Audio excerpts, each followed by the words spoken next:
Hello বন্ধুরা, আরও একটি ভিডিও নিয়ে চলে আসলাম। এই ভিডিওতে বাংলা দশম শ্রেণীর ব্যাকরণ থেকে যে প্রশ্নগুলো আসে, অর্থাৎ কারক ও অকারক সম্পর্ক, সমাস, বাক্য এবং বাচ্য, এই বিভাগগুলি থেকে অত্যন্ত গুরুত্বপূর্ণ 100টি প্রশ্ন আমরা আজকে আলোচনা করব। তাই ভিডিওটি তোমরা শেষ পর্যন্ত দেখো। প্রথমে যে কারক এবং অকারক সম্পর্ক থেকে যে বিভাগটা আছে, সেখান থেকে কি কি প্রশ্ন আমাদের আসতে পারে। কারক কাকে বলে? উত্তর হলো, বাক্যের ক্রিয়াপদের সঙ্গে নামপদের অর্থাৎ বিশেষ্য সর্বনাম যে প্রত্যক্ষ সম্বন্ধ তাকে কারক বলে। অকারক পদ কয় প্রকার ও কী কী? উত্তর হলো 2 প্রকার, সম্বন্ধ পদ ও সম্বোধন পদ। বিভক্তি কাকে বলে? যে বর্ণ বা বর্ণ সমষ্টি প্রতিপাদিক বা ধাতুর সঙ্গে যুক্ত হয়ে পদ গঠন করে এবং বাক্যে ব্যবহারের উপযোগিতা দেয় তাকে বিভক্তি বলে। বন্ধুরা, তোমরা দেখো, প্রশ্নগুলো অত্যন্ত গুরুত্বপূর্ণ এবং প্রতিবার মাধ্যমিকে এর থেকেই আসে। তাই প্রশ্নগুলো তোমরা শেষ পর্যন্ত দেখো, ভিডিওটা স্কিপ না করে। অনুসর্গ কাকে বলে? এর অপর নাম কি? দেখো, এটা প্রিভিয়াস ইয়ার কোশ্চেন। যেসব অব্যয় শব্দ পদের পরে পৃথকভাবে বসে বিভক্তির মতো কাজ করে তাকে অনুসর্গ বলে। এর অপর নাম হচ্ছে পরসর্গ বা কর্মপ্রবচনীয়। শূন্য বিভক্তি কাকে বলে? এটাও প্রিভিয়াস ইয়ার কোশ্চেন। যে বিভক্তি চিহ্নের দ্বারা শব্দ পদে রূপান্তরিত হলেও নিজে অপ্রকাশিত থাকে এবং শব্দটিকেও অপরিবর্তিত রাখে তাকে শূন্য বিভক্তি বা অবিভক্তি বলা হয়। তির্যক বিভক্তি কাকে বলে? উদাহরণ দাও। এটাও প্রিভিয়াস ইয়ার কোশ্চেন, দেখে নাও। যে বিভক্তি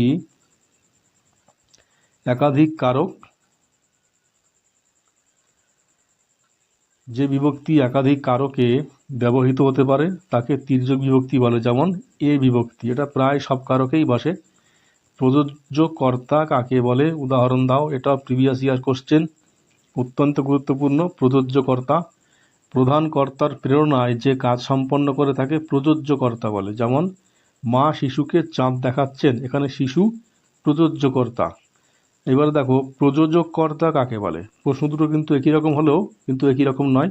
ভালো করে তোমরা ফলো করো। যে কর্তা নিজে কাজটি না করে অন্যকে দিয়ে কাজটি করিয়ে দেয় তাকে প্রযোজক কর্তা বলে। যেমন উপরের বাক্যে মা, অর্থাৎ মা শিশুকে চাঁদ দেখায়, এখানে মা হচ্ছে প্রযোজক কর্তা এবং শিশু হচ্ছে প্রযোজ্য কর্তা। ব্যতিহার কর্তা কাকে বলে? এটা প্রিভিয়াস ইয়ার কোশ্চেন, তোমরা সংজ্ঞাগুলো অবশ্যই মুখস্থ করে ভালো করে। বাক্যের মধ্যে দুটি কর্তার পারস্পরিক প্রতিযোগিতা বোধক এক জাতীয় ক্রিয়া বোঝালে তাকে ব্যতিহার কর্তা বলে। যেমন রাজায় রাজায় যুদ্ধ হয়। সহযোগী কর্তা বলতে কি বোঝো? দেখো উত্তর, বাক্যে উপস্থিত দুটি কর্তার মধ্যে যখন সহযোগিতার ভাব প্রকাশ পায় তাকে সহযোগী কর্তা বলে। যেমন বাঘে গরুতে এক ঘাটে জল খায়। উক্ত কর্তা ও অনুক্ত কর্তা কোথায় দেখা যায়? উক্ত কর্তা কর্তৃবাচ্যে এবং অনুক্ত কর্তা কর্মবাচ্যে ভাববাচ্যে দেখা যায়। সমাজ ধাতুজ কর্মের একটি উদাহরণ দাও। এটা প্রিভিয়াস ইয়ার কোশ্চেন, অত্যন্ত গুরুত্বপূর্ণ প্রশ্নটা। আর কত খেলা খেলবো ক্রিয়া ও কর্ম একই ধাতু থেকে উৎপন্ন। মুখ্য কর্ম গৌণ কর্মের মধ্যে পার্থক্য কি? মুখ্য কর্ম সাধারণত অপ্রাণীবাচক ও শূন্য বিভক্তিযুক্ত হয়, আবার গৌণ কর্ম প্রাণীবাচক এবং কে বিভক্তিযুক্ত হয়। করণকারক চেনার উপায় কি? দেখো, ক্রিয়াপদকে কি দিয়ে বা কিসের দ্বারা প্রশ্ন করলে করণকারক পাওয়া যায়। যেমন ছিপ দিয়ে মাছ ধরছে, অর্থাৎ ছিপ দিয়ে মাছ ধরছে, এটা করণকারক। উপাদান কারক কাকে বলে? কোনো উপাদান বা বস্তু দিয়ে কোনো কিছু তৈরি বা সম্পন্ন করা বোঝালে তাকে উপাদান করণ হয়। যেমন কাঠে নৌকো তৈরি হয়। লক্ষণাত্মক বা হেত্যার্থক করণ কাকে বলে? কোনো লক্ষণ বা চিহ্নের দ্বারা কাউকে চেনা বা চিহ্নিত করা বোঝালে তাকে লক্ষণাত্মক করণ বলে। যেমন শিকার চেনা যায় বামুন, শিকায় চেনা যায় বামুন। অপাদান কারক কাকে বলে? যা থেকে কোনো কিছু গৃহীত বা চ্যুত, জাত, বিরত, দূরীভূত বা রক্ষিত হয় তাকে অপাদান কারক বলে। মেঘে বৃষ্টি হয় রেখাঙ্কিত পদটির কারক বিভক্তি নির্ণয় করো। এটা প্রিভিয়াস কোশ্চেন। দেখো, মেঘে, এটা অপাদান কারকে এ বিভক্তি। অপাদান কারক চেনার একটা সহজভাবে বলে দিই। অপাদান কারক চেনার সহজভাবে হচ্ছে আমাদের থেকে বেশিরভাগ থেকে, অর্থাৎ মেঘ থেকে বৃষ্টি হচ্ছে, তাহলে মেঘ হচ্ছে অপাদান কারক। অধিকরণ কারক কত প্রকার ও কী কী? প্রধানত 3 প্রকার: স্থানাধিকরণ, কালাধিকরণ ও ভাবাধিকরণ। দেখো, জায়গা বোঝালে স্থানাধিকরণ, সময় বোঝালে কালাধিকরণ এবং বাচ্য বোঝালে ভাবাধিকরণ কারক হয়। কালাধিকরণ কারকের একটি উদাহরণ দাও। শরতে শিউলি ফুল ফোটে, অর্থাৎ শরতে এটা কালাধিকরণ কারক। সম্বন্ধ পদকে কারক বলা হয় না কেন? এটা প্রিভিয়াস ইয়ার কোশ্চেন, অত্যন্ত ক্রিটিক্যাল কোশ্চেন, এটা ভালো করে দেখে নাও। সম্বন্ধ পদের সাথে বাক্যের ক্রিয়াপদের কোনো সরাসরি বা প্রত্যক্ষ সম্বন্ধ থাকে না, তাই একে কারক বলা হয় না। প্রশ্নটা আবার পড়ে নাও, দেখো কি লেখা আছে। সম্বন্ধ পদের সাথে বাক্যের ক্রিয়াপদের কোনো সরাসরি বা প্রত্যক্ষ সম্বন্ধ থাকে না, তাই একে কারক বলা হয় না। সম্বোধন পদ কাকে বলে? বাক্যে কাউকে আহ্বান বা সম্বোধন করার জন্য যে পদ ব্যবহার করা হয় তাকে সম্বোধন পদ বলে, যেমন ওরে খোকা এদিকে আয়। নির্দেশক কাকে বলে একটি উদাহরণ দাও। এটা প্রিভিয়াস ইয়ার কোশ্চেন। যেসব চিহ্ন যেমন টি, টা, খানা, গুলি প্রভৃতি পদের সঙ্গে যুক্ত হয়ে তার বচন ও নির্দিষ্টতা প্রকাশ করে তাকে নির্দেশক বলে, যেমন বইখানা দাও। জগদীশবাবু একজোড়া খড়ম এগিয়ে দিলেন। খড়ম পদের কারক ও বিভক্তি লেখো। এটা প্রিভিয়াস ইয়ার কোশ্চেন। দেখো, কি এগিয়ে দিলেন, কি বোঝালে আমরা কর্মকারক। কি কোনো রেখাঙ্কিত লাইনটি যে শব্দে রেখাঙ্কিত থাকবে তাকে আমরা কি দিয়ে কোনো প্রশ্ন করলে, এখানে খড়ম, কি দিয়ে? খড়ম দিয়ে, তাহলে এটা কর্মকারক এবং শূন্য বিভক্তি। হরিদা পুলিশ সেজে দয়ালবাবুর লিচু বাগানে দাঁড়িয়েছিল। বাগানে, এই বাগানে পদটির কারক বিভক্তি কোথায়? বাগানে, তাহলে এটা স্থানাধিকরণ, এবং বাগানে লাস্টে এ, তাহলে এ বিভক্তি। দেখো, পরের যে অধ্যায় সমাস, সমাস থেকে যে প্রশ্নগুলো আসতে পারে ইম্পর্টেন্ট। সমাস শব্দের ব্যুৎপত্তি ও অর্থ কী? দেখো, এটা প্রিভিয়াস ইয়ার কোশ্চেন। ব্যুৎপত্তি সম যুক্ত অস যুক্ত অ, অর্থাৎ সংক্ষেপ বা একাধিক পদের একপদীকরণ। ব্যাসবাক্য কাকে বলে? এর অপর নাম কি? সমাসবদ্ধ পদটিকে ভাঙলে যে বাক্যাংশ পাওয়া যায় তাকে ব্যাসবাক্য বলে, এর অপর নাম হচ্ছে বিগ্রহ বাক্য। সমস্যমান পদ ও সমস্ত পদ কি? এগুলো অত্যন্ত গুরুত্বপূর্ণ প্রশ্ন। যে পদগুলি মিলে সমাস তৈরি হয় তাদের সমস্যমান পদ বলে, আর সমাস হওয়ার পর যে নতুন পদটি গঠিত হয় তাকে সমস্ত পদ বলে। দ্বন্দ্ব সমাস শব্দের অর্থ কী? দ্বন্দ্ব শব্দের অর্থ মিলন বা বিরোধ। এই সমাসে উভয় পদের অর্থ প্রাধান্য পায়।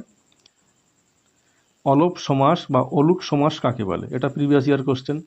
যে সমাসে সমস্ত পদেও পূর্ব পদের বিভক্তি লোপ পায় না তাকে অলোপ সমাস বলে, যেমন হাটে বাজারে, হাটে ও বাজারে। তৎপুরুষ সমাসে কোন পদের অর্থ প্রাধান্য পায়? এটা প্রিভিয়াস ইয়ার কোশ্চেন। তৎপুরুষ সমাসে পরপদের অর্থ প্রাধান্য পায়। উপপদ তৎপুরুষ সমাস কাকে বলে? এটাও প্রিভিয়াস ইয়ার কোশ্চেন, অর্থাৎ বিগত বছরের প্রশ্ন এগুলো। উপপদের সঙ্গে কৃদন্ত পদের যে সমাস হয় তাকে উপপদ তৎপুরুষ সমাস বলে, যেমন পঙ্কে বা পাকে জন্মে যা, অর্থাৎ পঙ্কজ। নঙর্থক তৎপুরুষ ও নঙর্থক বহুব্রীর মূল পার্থক্য কি? দেখো কি লেখা আছে, গুরুত্বপূর্ণ প্রশ্ন এটা। নঙর্থক তৎপুরুষ পরপদের অর্থ প্রধান হয়, যেমন অনাচার বা নেই আচার, অর্থাৎ অনাচার। কিন্তু নঙর্থক বহুব্রীতে অন্য কোনো তৃতীয় পদের অর্থ প্রধান হয়, যেমন নাই জ্ঞান যার, অর্থাৎ অজ্ঞান। কর্মধারয় শব্দের অর্থ কি? এই সমাসের বৈশিষ্ট্য লেখো।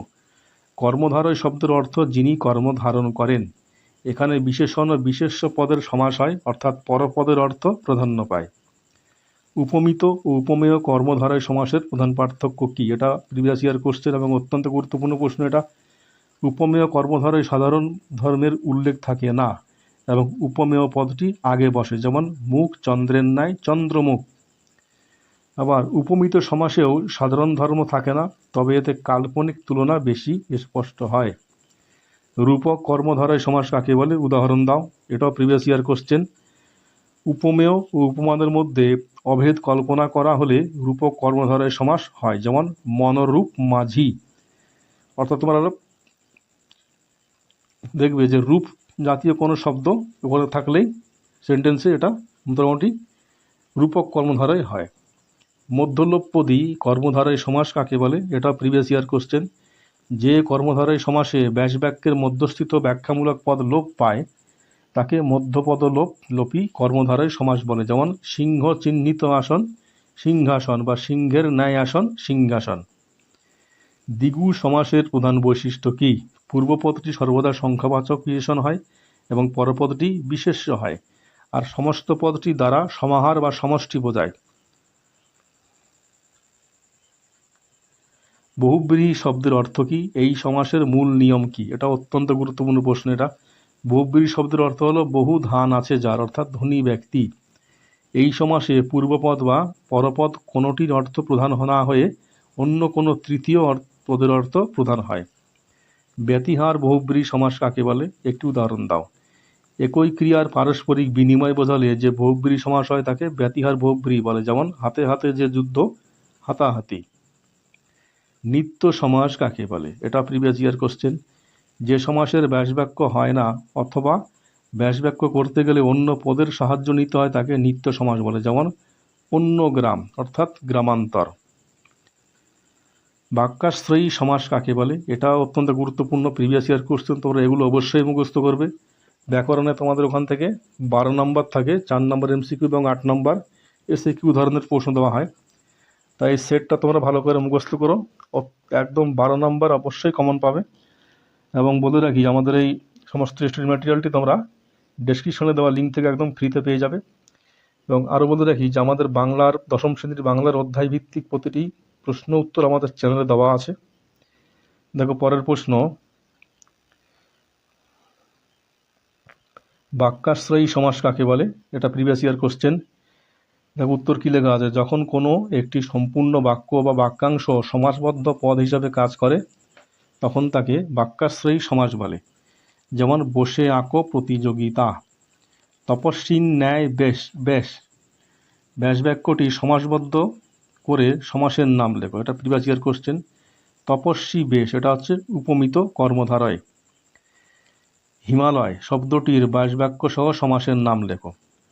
হিমের আলয় অর্থাৎ সম্বন্ধ তৎপুরুষ সমাস। অনুতাপ শব্দটির ব্যাস বাক্য সহ সমাসের নাম লেখো। ওটা প্রিভিয়াস ইয়ার কোশ্চেন। অনুতাপ হচ্ছে তাপের পশ্চাৎ অর্থাৎ অব্যয়ীভাব সমাস।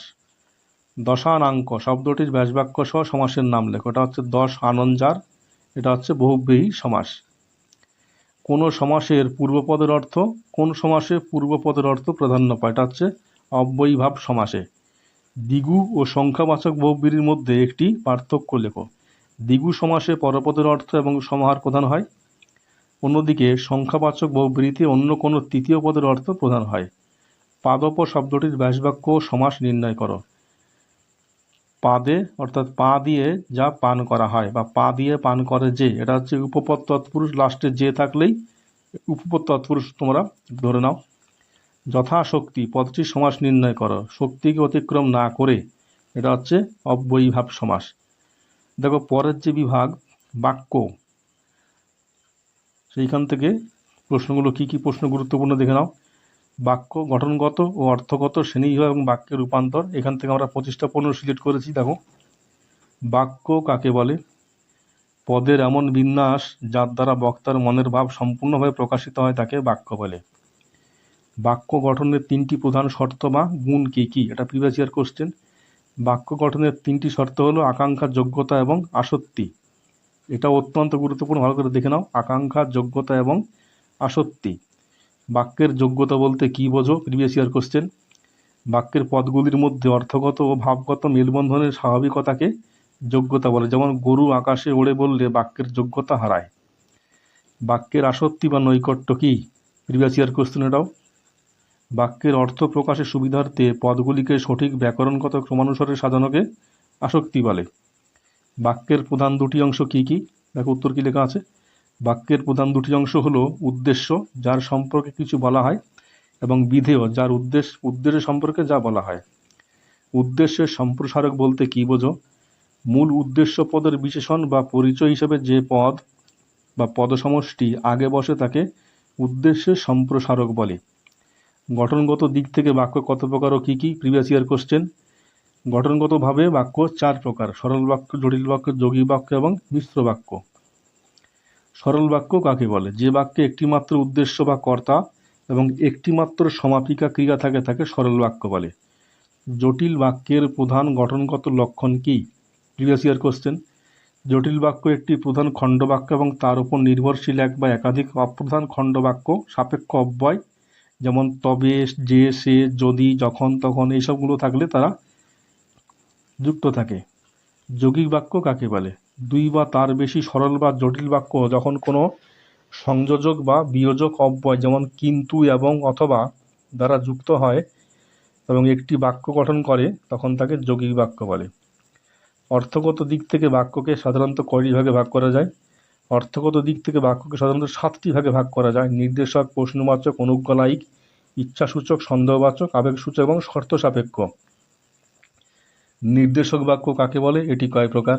যে বাক্যে কোনো তথ্যের সাধারণ বিবৃতি বা বিবরণ থাকে তাকে নির্দেশক বাক্য বলে, যেমন 2 প্রকার: অস্তিবাচক এবং নেতিবাচক, অর্থাৎ হ্যাঁ বাচক অর্থাৎ না বাচক।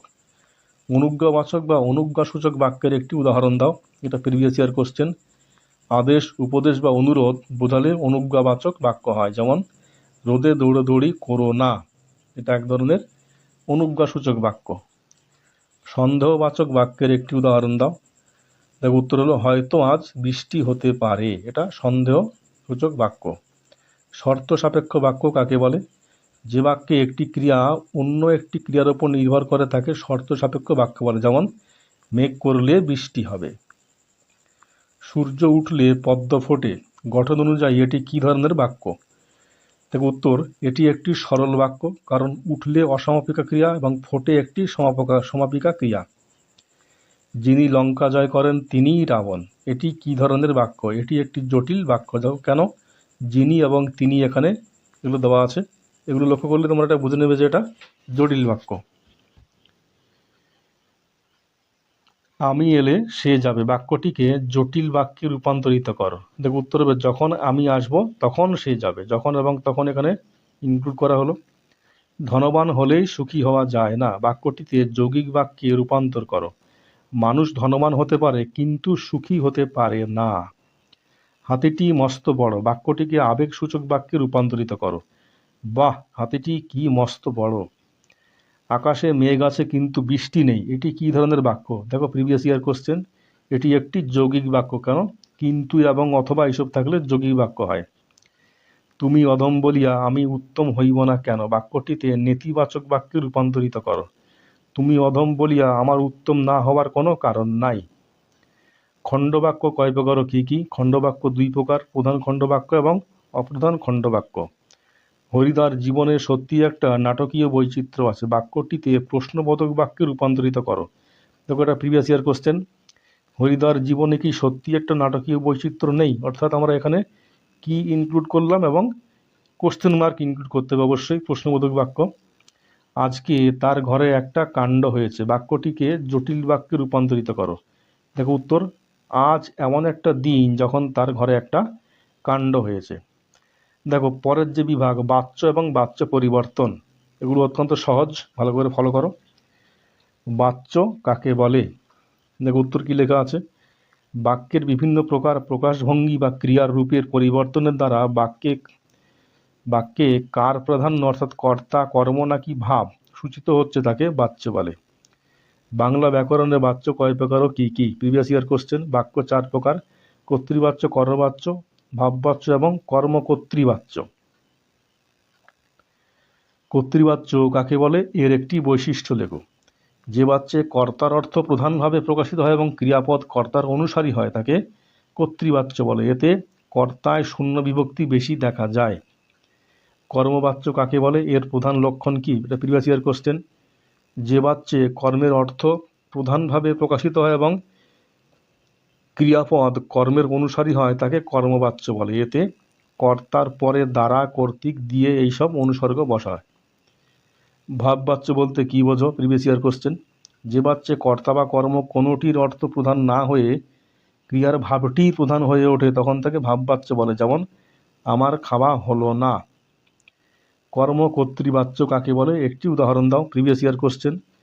যে বাক্যে কর্মপদই কর্তার মতো আচরণ করে এবং বাক্য সম্পন্ন করে তাকে কর্মকর্তৃবাচ্য বলে, যেমন বাঁশি বাজে বা শাঁখ বাজে। ভাববাচ্যের ক্রিয়া সর্বদা কোন পুরুষের হয়?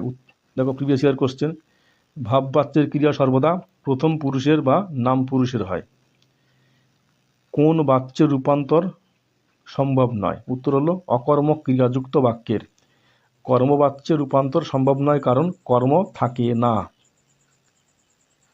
কর্তৃবাচ্য থেকে কর্মবাচ্যে পরিবর্তনের মূল নিয়ম কি? কর্তৃবাচ্যে কর্তার র বা এর বিভক্তি এবং এর সঙ্গে দ্বারা বা কর্তৃক যোগ করতে হয় এবং ক্রিয়াপদকে কর্মের অনুসারী হতে হয়।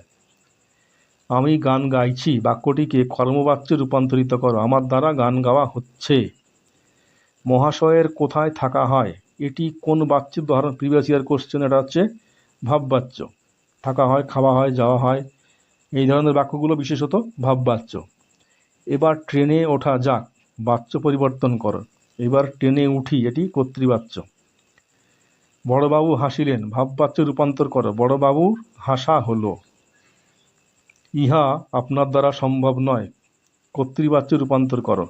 আপনি ইহা করতে পারবেন না বা এটি আপনার সাধ্য নয়। পুলিশ চোর ধরেছে, কর্মবাচ্যে রূপান্তর করো। উত্তর কি লেখা দেখো? পুলিশ কর্তৃক চোর ধৃত হয়েছে বা ধরা হয়েছে। তোমাকে আজ গান গাইতে হবে, বাচ্যের শ্রেণী নির্ণয় করো। এটি একটি ভাববাচ্য। কর্মবাচ্যের কর্তাটিকে কি বলা হয়? কর্মবাচ্যের কর্তাকে অনুক্ত কর্তা বলা হয়। তুমি এতক্ষণ কি করছিলে? ভাববাচ্যে রূপান্তর করো। তোমার এতক্ষণ কি করা হচ্ছিল? গাড়ি চলে, এটি কোন বাচ্যের উদাহরণ? উত্তর হলো এটি কর্মকর্তৃবাচ্য উদাহরণ। গাড়ি চলে, বাঁশি বাজে, শাঁখ বাজে, এগুলো হচ্ছে সব কর্মকর্তৃবাচ্য। তপন গল্পটি লিখেছে, কর্মবাচ্যে রূপান্তর করো। তপন কর্তৃক গল্পটি লিখিত হয়েছে। সে আর এখানে আসবে না, ভাববাচ্যে রূপান্তর করো। তার আর এখানে আসা হবে না। দেখো কি সহজ একদম। বাঘে ধান খায় না, বাচ্যের শ্রেণী নির্দেশ করে। এটা হচ্ছে কর্তৃবাচ্য। কর্তৃবাচ্য ভাববাচ্যের একটি প্রধান পার্থক্য লেখো। কর্তৃবাচ্য ক্রিয়া এবং কর্তার অনুগামী হয়। কর্তৃবাচ্যের ক্রিয়া কর্তার অনুগামী হয়, কিন্তু ভাববাচ্যের ক্রিয়া কর্তার অনুগামী না হয়ে নিজস্ব ভাবের প্রধান প্রকাশ ঘটায়। আমাদের কপালে এটা লেখা ছিল, বাচ্য পরিবর্তন করো। বিধাতা আমাদের কপালে এটা লিখেছিলেন, কর্তৃবাচ্য। ডাক্তারবাবু রোগী দেখছেন, কর্মবাচ্য রূপান্তর করো। ডাক্তারবাবু কর্তৃক রোগী দেখা হচ্ছে। ঠিক আছে? তাহলে বন্ধুরা দেখো, ভিডিওটা তোমাদের জন্য অত্যন্ত উপকারী। ভিডিওটা ভালো লাগলে অবশ্যই লাইক, কমেন্ট, শেয়ার করো এবং অনুরোধ করি যে ভিডিওটা একাধিকবার দেখো এবং আমাদের ডেসক্রিপশনে লিঙ্ক থেকে তোমরা ভিডিওটা কপি বা ডাউনলোড করে বাড়িতে পড়তেও পারো। তাহলে আজ ভিডিও এই পর্যন্ত। যারা এখনও চ্যানেল সাবস্ক্রাইব করোনি তারা অবশ্যই চ্যানেল সাবস্ক্রাইব করে রাখো। ধন্যবাদ।